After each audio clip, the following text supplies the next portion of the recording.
Hello YouTube, and welcome back to another video. I am back from a brief hiatus from filming. Just wasn't really feeling it, so I am now here. I have a Hinderer Firetac from my buddy. Thank you to Gunner EDC on Instagram. Go give him some love. He was nice enough to send this along with a knife trade that I made with him. So thank you to Gunner, and let's get into it. So, blade 3.6 inches of 20 CV, as marked right there underneath that good old USA mark. 4.7 inch handle. Typically this comes with a G10 scale, but this has a RC Blade Works micarta, linen micarta scale. So typically G10 with the titanium, but as you can see they do have some aftermarket options for it. Not too many, but they do have them. And an overall length of 8.3 inches. And with the stock G10 scale, it weighs 4.1 ounces. This might be a little lighter because the micarta is pretty light. So I would say it's probably 4 ounces with the micarta scale. But let's get into a size comparison here. I have a few for you here. The Ontario Rat, typical on the table kind of knife. As you can see, it's basically the same size. It's a smidge shorter than the Rat. So if you have a Rat, you can guess by that it's about the same size as that. 940, which is smaller than the Firetac. And if I lose my power because of this thunderstorm that's going on, you might be able to hear some thunder. Depending on how far into the video I am, I might just keep going and finish it out, but hopefully we don't lose power that often, so might not have to worry about it. But here is an XM18 3.5 inch. As you can see, it's a smidge longer than the XM18. I do have a 3 inch. Hold on, just for poops and giggles, we gotta keep it clean because it's YouTube. There's a 3 inch. Let's move them up here. So you got the XM18, the Firetac, and the 3 inch XM18. And I forgot to grab the Eclipse as well, but here it is. So the Eclipse and the XM18 are about the same size, so this is just a hair longer, I believe. Actually, I think these two are the same size, so, but enough of that. Let's get the last size comparison. Another consistent one is the PM2, and as you can see, the PM2 is actually a hair longer, but in the blade you got a little bit more cutting edge than the PM2. So with that done, let's find a place for that. With that done, let's get into my rating scale. So a size rating, I like to put size and practicality kind of together, because obviously big large knives aren't very practical in everyday carry. So size rating 16.5 points, because one, it falls within my range of the 3.4 to 3.6 inch blade length, which is my favorite blade lengths, and the grind is awesome on this. This is a spear point or drop point, whatever you want to call it. It's just a flat grind, and it's a very nice working knife with a nice grind.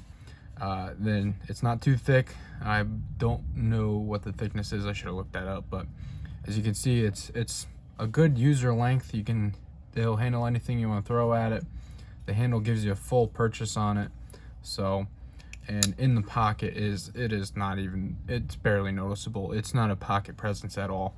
So you just slide it in there. Obviously the Hinderer clip is probably one of my favorite stock clips, just that hair about much out of your pocket to grab it, and then whoa, flub that. Thumb discs are not my friend, but we'll get into that later. But 16.5, because it's not a thick knife, so it's not a big beefcake by any means.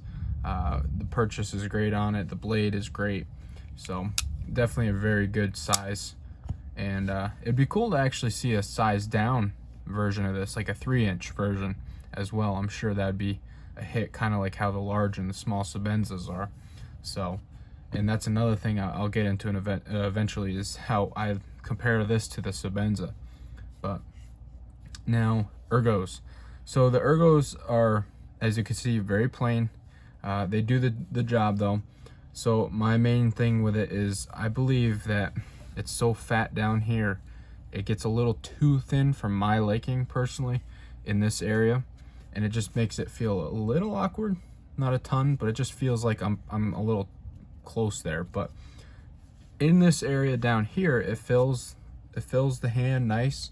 There's no hot spots whatsoever on this knife. The jimping on top is a little weak in my taste. I like to have a little bit of a grippy jimping on top just in case. I don't really do much hard usage to really absolutely need that, but it's just a preference thing. But as I said, that jimping is nice, but a little light. The thumb ramp is actually subtle, but very nice to the point where it actually kind of saves how thin it is down there. If you kind of choke up a little bit on it, you can get that nub down here, and now you have a decent thickness. But so those little setbacks between the thinness there and the jimping being a little light, it got a 13.5. So still very good. It would have been a 15 if this was actually thicker and the jimping was actually a little more grippy. Personal preference. But on to fit and finish. So as you can see, the scale is aftermarket, so I didn't put that really into it, even though it is well done, but is a little bit hairy back here. But can't really judge by the scale. So all the hardware looks good. The one thing I don't like is how this hardware, the pivot screw actually sticks out like that. I'm used to the flat head screw on the XM18s. They stick out, but they're kind of flush almost if you look at them. And the same thing with the Eclipse. It sits kind of nice in there. But this one kind of sticks out, and it looks funky because it's like this little tiny silver screw. But other than that, everything looks really good on it. The milling in there is all good. The lockup is solid, about 40%. And there's a smidge, a hair of blade play. So definitely not anything to be really concerned about, especially because there's no up and down. That's the one I'm really concerned about, is the up and down blade play, because that'll lead to a lock slip. So as you can see, it's solid. It's not coming off. But other than that pivot screw being a little awkward for me, it's definitely very good. You get this cool little pattern in that relief cut out there. I don't know, XM18, I just realized it. XM18 has one, but it's more of a cross hatch. This is like a half moon or whatever you want to call that. And the Eclipse has the cross hatch as well. So this one's different. But yeah, other than that pivot, everything else looks good.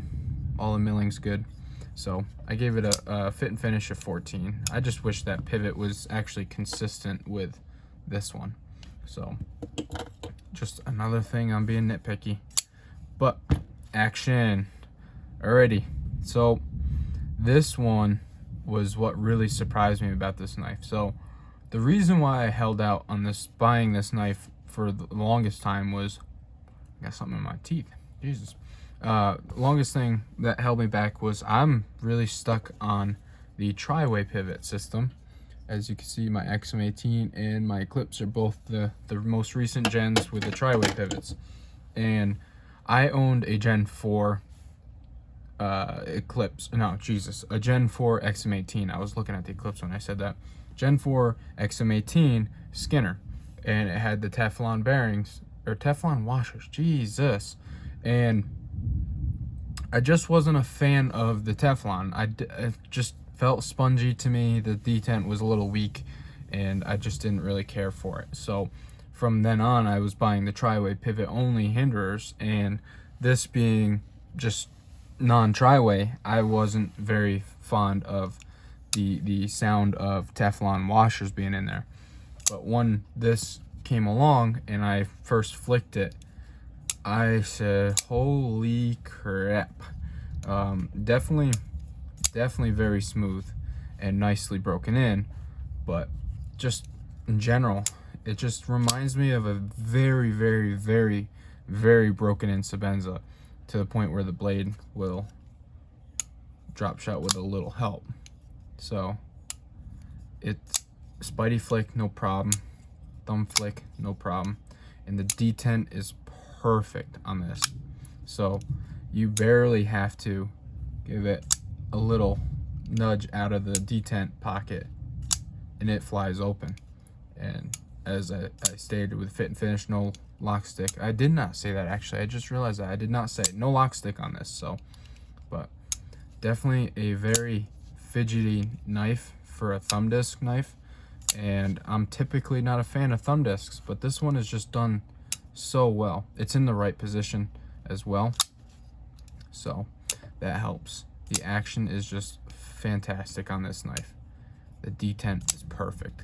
So I gave it a 17 out of 20 because it was such a surprise and it's so nice. It's so smooth. Just the detent's perfect. It's beautiful. So 17 out of 20 for the action, and as I said, it was a surprise. Now on to the price. This knife is $425, as the typical Hinderer benchmark price would be for the Eclipse and the XM18 and all that. And I have zero issue with that. I just think when I hold an Eclipse or an XM18, I do feel like it is a $425 knife because it's a little beefier. You feel like you're getting more material here, and obviously you get the cool Harpoon Tanto or the Wharncliffe, but that has nothing to do with it, honestly. But with the Firetac, it's just very plain Jane to me. I would like to see it in the $375 starting price range. Definitely, because when you, here, let me pull these back out again. You see how thick the XM18 scales are and the lock side. It's just like you're getting more material. It's got more heft to it, and I'm not saying that equates to price, but I just feel like I'm getting more material and it's justifying the price more to me. And I say that all the time with the XM18s, with the 3-inch, the 3.5, and the XM24s at the 4-inch. And the pricing is a little weird with them because it starts at $425 for the 3-inch, and then it's the 3.5 is still $425. Let's get back on the track here. Jesus, I find myself going on a rant. But $425 for this knife, I believe, is a little high. Like I said, $375, maybe $380 would be perfect. So price, I gave it a 14 out of 20 because it could be better, but it's definitely a Hinderer knife. You're getting the quality. It's all there, so don't worry about that part. But I just don't feel like the price really matches with the material feeling. So as you add those numbers up, I believe I did the math wrong. I definitely did the math wrong. You get a 75 out of 100. I wrote 74 out of 100, but it is a 75 out of 100. And my final statement on this knife is, if you're on the fence about it, or even thinking about it, or even weren't thinking about it, I say the people on the fence, get one, check it out. You're most likely gonna like it. The people who haven't thought about one, definitely think about it. Give it a look, do some research, find one that you like, because it does come in 2 blade shapes that I know of, at least the Spanto and then the drop point, which this is the drop point. So definitely give them a look, do some research on them. And the people who just don't want them, all right, whatever. But so thank you guys for watching. If you're not subbed, please do so. Leave a like or a comment. Message me at nyblade_edc. And have a great day, guys. Thanks for watching.